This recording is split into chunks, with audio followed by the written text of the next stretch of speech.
ایک بات آپ کو بتاؤں، یہ میری بات یاد رکھنا، اس کو کبھی نہ بھلانا۔ جو اپنوں سے دلیل مانگتا ہے نا، وہ اپنا ہوتا ہی نہیں۔ اپنوں سے دلیل مانگ لی اس نے بغیر دلیل کے، بغیر حیل و حجت کے۔ یہ ایک بات ہے، میں اس کو سمجھاؤں گا نہیں، نہ کھولوں گا، بس کہہ کے گزر جاؤں گا۔ اس کو سمجھ لیں اگر آپ کی سمجھ میں آئے تو۔ جس نے اپنوں سے دلیل مانگی نا، جس نے وضاحت مانگی، جس نے ثبوت مانگا، وہ اپنا تھا ہی نہیں۔ تو کیا ضرورت پڑی تھی کہ وہ دلیل مانگتا، وضاحت پوچھتا؟ حضرت نجم الدین کبریٰ رحمت اللہ علیہ کے مرید تھے حضرت امام فخر الدین رازی، اتنے بڑے امام ہو کے ایک فقیر کے غلام تھے۔ تو فرماتے ہیں آخری وقت آیا تو شیطان آ گیا، میں اس کو کہتا تھا رب ہے، تو شیطان بھی تو بڑا عالم ہے نا، تو وہ دلیل توڑ دیتا تھا۔ فرماتے ہیں میں نے 360 دلیلیں دی، اس نے ساری توڑ دی۔ تو پھر میں نے اپنے شیخ کی طرف توجہ کی، میں نے کہا حضور کو نظر کرم فرمائیں۔ تو شیخ نجم الدین کبریٰ فرمانے لگے اس بے ایمان کو کہہ دے میں اپنے رب کو بغیر کسی دلیل کے رب مانتا ہوں، دلیل کی ضرورت ہی نہیں، بس میرا رب ہے تو رب ہے، ختم ہو گئی بات۔ نبی رحمت علیہ السلام فرمانے لگے میں نے جس کے سامنے بھی دین پیش کیا اس نے دلیل مانگی، فرمایا یہ واحد میرا ابو بکر صدیق ہے۔ میں نے اسے کہا ہے کلمہ پڑھ لو، اس نے دلیل مانگی نہیں، فوراً ہی کلمہ پڑھ کے مسلمان ہو گیا۔ کوئی دلیل نہیں، کوئی معجزہ نہیں، کوئی طلب نہیں، کوئی شے نہیں۔ ساری زندگی مطمئن ہی نہیں ہو پائے لوگ، ساری زندگی اطمینان ہی نہیں ہو سکا۔ اس کو بھی سنا، اس کو بھی سنا، اس سے بھی سوال پوچھا، اس سے بھی پوچھا۔ بھائی تو نہیں، تو مطمئن ہونا نہیں چاہتا، تو بحث کرنے کے لیے علم سیکھ رہا ہے، اس نے عمل کرنے کے لیے سیکھنا ہوتا ہے، اس کو تو ایک حرف ہی بڑا کافی ہوتا ہے، تو ایک لفظ کی ضرورت ہوتی ہے، ایک جملے میں ساری زندگی لوگ گزار دیتے ہیں۔ حضرت ابو بکر صدیق رضی اللہ تعالیٰ عنہ نے بحث والا دروازہ نہیں کھولا، حضور نے کہا کلمہ پڑھو تو انہوں نے کلمہ پڑھا اور مسلمان ہو گئے۔ کوئی دلیل، کوئی وضاحت، کسی چیز کی کوئی حاجت، ختم ہو گئی بات۔ اصل مسئلہ پتہ کیا ہے؟ جو لوگ سوچ سمجھ کے چلتے ہیں نا، تو سوچ کتنی ہے انسان کی، وہ کتنا کام دے گی۔ یہ جو وارفتگی ہوتی ہے نا، یہ جو محبت ہوتی ہے، یہ جو پیار ہوتا ہے، یہ زندگی کو آسان کر دیتا ہے۔ سوچنے سمجھنے کے دائروں سے آدمی نکل جاتا ہے، اس کا کام وہ کہتا ہے کہ میں نے سوچنا نہیں، میں نے ماننا ہے، میں نے رب رسول کی ذات کے بارے میں سوچنا نہیں، میں نے ماننا ہے۔ تو ماننے والے لوگ جو ہوتے ہیں وہ فائدے میں ہوتے ہیں، تو عمل کر رہے ہیں، بات مانی، عمل کیا۔ عقل کا بے شمار اور بے دریغ استعمال، اپنی چھوٹی عقل سے بڑے مسئلے حل کرنے کی کوشش کرنا، یہ انسان کو نقصان دیتا ہے۔ بہت ساری جگہوں پہ وہ الجھ جاتا ہے۔ ہر جگہ عقل استعمال کرنا، لیکن رب رسول کے معاملے میں نہ استعمال کرنا، ورنہ نقصان ہو۔ عقل چھوٹی ہے اور اللہ رسول کی ذات بڑی ہے، کبھی بھی اس دائرے میں بند کرنے کی کوشش نہ کرنا۔ جناب ابو بکر صدیق رضی اللہ تعالیٰ عنہ ہر معاملے میں، ہر معاملے میں۔ ایک حدیث بخاری کی، شاید میں نے پہلے بھی عرض کی تھی، لیکن چونکہ وہ عنوان کے لحاظ سے ایک بہت بڑی دلیل ہے، دوبارہ عرض کرتا ہوں۔ نبی پاک علیہ السلام نے 1500 کے قریب صحابہ سے فرمایا تھا کہ چلو عمرہ کرنے چلیں۔ عمرہ کرنے جب ہم جاتے ہیں نا، تو ہمارے گلے میں پھول بھی ڈالے جاتے ہیں، اور آپ کو پتہ ہے بتانا بھی پڑتا ہے لوگوں کو کہ میں عمرہ کرنے جا رہا ہوں۔ پھر روٹی بھی پکتی ہے، پھر سب رشتہ داروں کو پتہ بھی چل جاتا ہے، اور بندہ چلا جائے ایئرپورٹ تو احرام باندھا ہو نا، تو پتہ چلے نا فلائٹ تو 24 گھنٹے لیٹ ہے، تو جن کو حکم ہے نا کہ تم نے سی بھی نہیں کرنی، وہ بھی روڑے اٹھا لیتے ہیں۔ احرام باندھا ہوا ہے، حکم ہے کہ اب تم نے کوئی جھگڑا، کوئی لڑائی، کوئی فساد، تو ایئرپورٹ پہ لوگ روڑے اٹھا لیتے ہیں، کہتے ہیں ہم ایئرپورٹ بھی توڑیں گے اور فلائٹ کا جو عملہ ہے اس کا گریبان بھی پکڑیں گے۔ بڑا کچھ ہی دنیا کرتی ہے، اور اگر کسی کے پیر صاحب نے کہا ہو چلو عمرہ کریں، اللہ اکبر، اور پھر ایئرپورٹ پہ جا کے پتہ چلے کہ پیر صاحب کے ساتھ تو دھوکہ ہو گیا، بندہ غلط نکلا ہے، پیری مریدی قائم رہے گی؟ سوال ہی نہیں پیدا ہوتا، سوال ہی نہیں پیدا ہوتا۔ میرے ساتھ ایک سنگی نے ایک دفعہ بات کی، کہنے لگا جی پیر صاحب کامل نہیں۔ میں نے کہا کیا غلطی ان میں پائی جاتی ہے؟ کہتے میں انہوں نے پوچھ کے باہر دے پیسے جمع کرائے سن تو میرا کام نہیں بنیا۔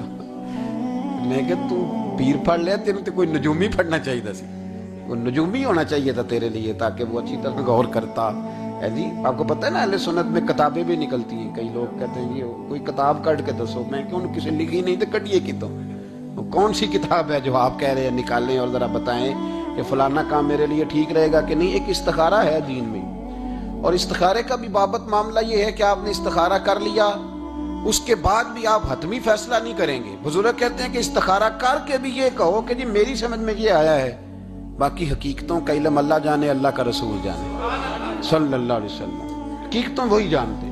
تو الجھے نہیں زندگی میں. 1500 کے قریب صحابہ تھے. حضور نے فرمایا احرام باندھو بھائی، عمرہ کرنا ہے. حدیبیہ کے مقام پہ گئے تو قریش مکہ نے روک لیا، نہیں کرنے دیں گے. جب بات بہت آگے بڑھی تو پھر شرطیں لکھی گئیں.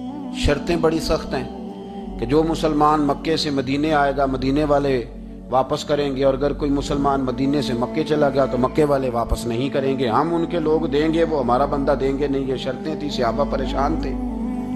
اب جب شرطیں طے ہو گئیں، شرطیں بھی سخت ہیں، نبی کریم علیہ السلام نے فرمایا بھی احرام کھول دو، فلائٹ کل نہیں جانی، پرسوں نہیں جانی، یعنی ہم اس سفر میں عمرہ کار ہی نہیں رہے، احرام کھول دو. تو امام ذوالقرنی کہتے ہیں سب لوگ پریشان تھے. سب سے پہلے حضرت ابو بکر صدیق اٹھے، سب سے پہلے اٹھے، اٹھ کے احرام کھولا. ایک شخص نے کہا آپ کو بڑی جلدی ہے، تو آپ فرمانے لگے جلدی والی بات ہی کوئی نہیں، حضور کے کہنے پر باندھا تھا، نبی پاک کے کہنے پر کھول دیا ہے، ختم ہو گئی بات. حضور نے فرمایا باندھ لو تو ہم نے باندھ لیا، حضور نے کہا کھول دو تو ہم نے کھول دی. جلدی والی کیا بات ہے؟ صحیح بخاری کے لفظ ہیں. حضرت عمر کہتے ہیں کہ میری سمجھ میں بات نہیں آتی تھی، دب کے صلح کیوں کریں؟ ہم تو 313 تھے، تو ہم نے بدر میں ان کو بھگا دیا تھا، اب تو ہم 1500 ہیں، تو ہم ان سے قتال کریں گے، لڑائی کریں گے، جنگ ہوگی. حضرت عمر فاروق رضی اللہ تعالیٰ عنہ فرماتے ہیں حضور نے شرطیں طے کر لیں، بات لکھی گئی. میں نبی پاک کے حجرے میں داخل ہوا، خیمہ لگا ہوا تھا. میں نے جاتے ہی اپنے جذبہ جہاد کا اظہار کیا اور بڑے جلال میں یا رسول اللہ آپ سچے رسول ہیں؟ بالکل سچا ہوں. قرآن سچا ہے؟ بالکل سچا ہے. اسلام سچا ہے؟ بالکل سچا ہے. حضور ہم دب کے صلح کیوں کریں؟ تو نبی کریم علیہ السلام نے فرمایا عمر تجھے تیری ماں روئے، میں اللہ کا رسول ہوں، میں وہی کہتا ہوں جو میرا رب مجھے حکم ارشاد فرماتا ہے. کہتے میں نے فوراً عرض کی یا رسول اللہ صلی اللہ علیہ وسلم آپ نے فرمایا نہیں تھا کہ عمرہ کریں گے؟ تو حضور نے فرمایا کہا تو عمرہ کریں گے، یہ تو نہیں کہا تھا کہ اسی سال ہی کریں گے. کریں گے تو کریں گے. جناب عمر کہتے میں واپس تو آ گیا، پر وہ میرے اندر جو جذبہ جہاد تھا ابھی ٹھنڈا نہیں ہوا. چند قدموں کے فاصلے پہ ابو بکر صدیق کا خیمہ تھا. کہتے میں ان کے خیمے میں جھک گیا. وہی سوال میں نے دہرائے، وہی میں نے کہا عمر ابو بکر یہ سچے رسول ہیں؟ کہا بالکل سچے ہیں، قرآن سچا ہے، سچا ہے، اسلام سچا ہے، سچا ہے، تو پھر ہم دب کے صلح کیوں کریں؟ جناب عمر فرماتے ہیں میں قربان جاؤں ابو بکر کے لفظوں میں بھی فرق کوئی نہیں آیا، حروف بھی اتنے ہی جتنے نبی کریم نے ادا کیے تھے. حضرت ابو بکر فرمانے لگے عمر تجھے تیری ماں روئے، وہ اللہ کے رسول ہیں، مرضی سے بات نہیں کرتے، وہی کہتے ہیں جو رب انہیں حکم ارشاد فرماتا ہے. بئی نہیں وہی لفظ. فرماتے میں نے فوراً کہا، میں نے کہا ابو بکر حضور نے فرمایا نہیں تھا کہ عمرہ کریں گے؟ تو کہتے ہیں وہی لفظ، وہی حرف، وہی انداز، وہی طریقہ، وہی سلیقہ، وہی انداز تکلم، بالکل حضور کی اتباع میں اسی انداز میں فرمانے لگے عمر حضور نے فرمایا تھا عمرہ کریں گے، یہ تو نہیں فرمایا تھا کہ اسی سال ہی کریں گے، کریں گے تو انشاءاللہ کریں گے. فرماتے ہیں میں واپس آ کے بیٹھا تو حضرت عمر کہتے ہیں جب میرا غصہ اترا نا تو پھر میرے اندر سے آواز آئی کہ عمر ذرا غور تو کر، تو ابو بکر کے ایمان تک کبھی نہیں پہنچ سکتا، اس تک تیری رسائی نہیں ہو سکتی. میرے بھائی اتنی بحثیں ہیں ہمارے زمانے میں، اتنا الجھاؤ ہے، اتنا الجھاؤ ہے، یعنی ہر بندہ رائے کا اظہار کرنا ضروری سمجھتا ہے. ہر بندہ کہتا ہے جی میرے خیال میں، ہر بندہ کہتا ہے جی میرا ذہن یہ ہے، بلکہ کچھ تو کہتے ہیں میں اندر کی خبر نہ دوں آپ کو. یعنی اب پتہ نہیں اس کے پاس اندر کی خبریں کیسے آئی ہیں، وہ سمجھ میں نہیں آتی بات. کچھ لوگ کہتے ہیں 35-40 سال ہو گئے جی علماء کو سن رہا ہوں. میں کہتا ہوں کہ میرا تو خیال ہے کہ 35 دن بھی بندہ کسی کو سن لے تو سیاںا ہو جاتا ہے. تو 35 سال سے اگر آپ کی سمجھ میں نہیں آئے تو پھر زمین ہی بنجر ہے. پھر مہربانی کریں یہ ٹائلیں کھیڑ کے نا تو نیچے سے کچی زمین نکالیں تاکہ کوئی بات سمجھ میں آئے. اگر 40 سال ہو گئے، 40 سال میں ایک اجتماع میں حاضر تھا، ابھی بھی میں عرض کر رہا تھا، تو وہ صاحب مجھے کہنے لگے کہ حضرت صاحب میں نے نا فلاں عالم کو بھی بلایا، فلاں کو بھی بلایا، فلاں کو بھی بلایا، فلاں کو بھی بلایا، اب آپ کو بلایا ہے، تو اس طرح کر کے میرے ساتھ رویے ہیں، بڑا الحمدللہ پیار ہے. تو میں نے ان سے پوچھا آپ نماز پڑھتے ہیں؟ انہوں نے لگا نہیں. کچھ اور باتیں پوچھی تو جواب نفی میں آیا، تو میں نے کہا کہ اب آپ نے مہربانی کرنی ہے، اتنے علماء کا نام نہیں لینا، کیونکہ پھر تو بزرگوں کے بارے میں لوگ شک کریں گے کہ انہوں نے اس کو دیا کیا ہے۔ تو ایک بزرگ کی بات سنتے ہیں تو کئی دنوں تک وہی ہمیں بڑا تر و تازہ رکھتی ہے، اور آپ کو اتنے عرصہ ہو گیا تو آپ نے حاصل کیا ہے؟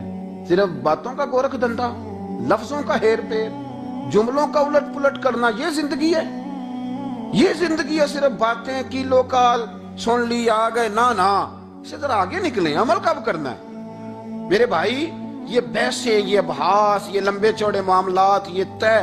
بزرگوں میں نا ایک صنف ہے مرید ہونا اور ایک ہوتا ہے طالب ہونا، یہ دو باتیں، یعنی آپ کہیں گئے اس کے مرید ہو گئے تو پھر کسی اور جگہ کسی بزرگ سے نسبت ہوئی تو وہاں آپ طالب۔ میرے پاس کچھ لوگ آتے ہیں کہتے ہیں آپ طالب کر لیں، تو میں کہتا ہوں آپ مہربانی کریں ایک کی نوکری کریں، وہ بڑی مشکل ہے، تو جگہ جگہ پہ جانے کی کیا ضرورت ہے؟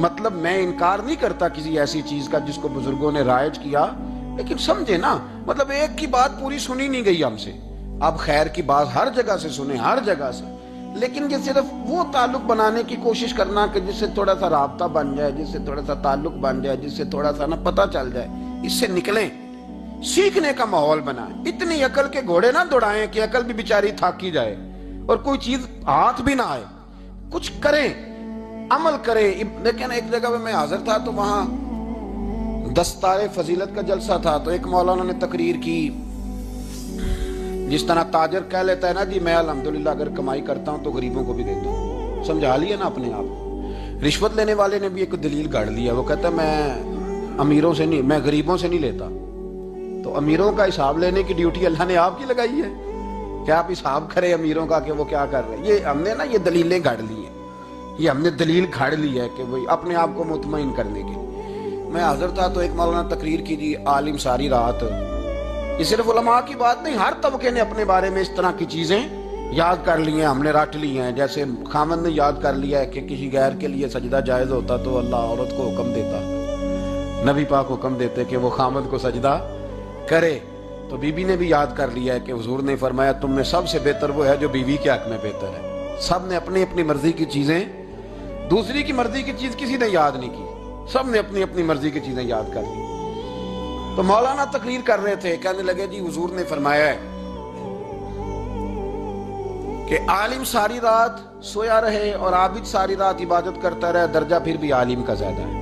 پھر دوسرے آئے، انہوں نے بھی اسی حدیث پہ بات کی، تیسرے آئے تو انہوں نے بھی اسی حدیث پہ بات کی، تو میرا نمبر آیا تو میں نے کہا جی یہ جو حدیث آپ سنا رہے ہیں نا، یہ حدیث بالکل ٹھیک ہے، بالکل ٹھیک ہے کہ عالم ساری رات عشاء پڑھ کے سوئے، فجر کے وقت اٹھ کے فجر پڑھے، اور عابد ساری رات نماز پڑھے، تو درجہ پھر بھی عالم کا زیادہ ہے۔ بالکل ایسے ہی ہے، بلکہ ایک حدیث میں تو یہ ہے کہ 70 عابد بھی عبادت کریں اور عالم سویا رہے، تو ان 70 سے سونے والے عالم کا درجہ، یہ بات بالکل ٹھیک ہے۔ لیکن میں نے کہا اس کا بھی خیال رکھو کہ یہ حدیث غوث پاک کو بھی آتی تھی، یہ غوث پاک کو بھی آتی تھی حدیث، اور بڑے عالم تھے، پر وہ تو عشاء پڑھ کے مصلی پہ بیٹھتے تھے اور فجر تک مصلی پہ بیٹھے رہتے تھے، حالانکہ یہ حدیث انہیں بھی آتی تھی، یہ حدیث خواجہ معین الدین چشتی کو بھی آتی تھی، اور وہ بڑے عالم تھے، لیکن اس کے باوجود وہ عشاء پڑھتے تھے اور فجر تک مصلی پر بیٹھے رہتے تھے۔ حضرت عثمان غنی سے بڑا عالم تو کوئی نہیں نہ ہوگا اس زمانے میں، حضرت عثمان غنی رضی اللہ تعالیٰ عنہ جیسا شخص تو کوئی نہیں نہ ہوگا، پر وہ عشاء کے بعد قرآن پاک پڑھنا شروع کرتے تھے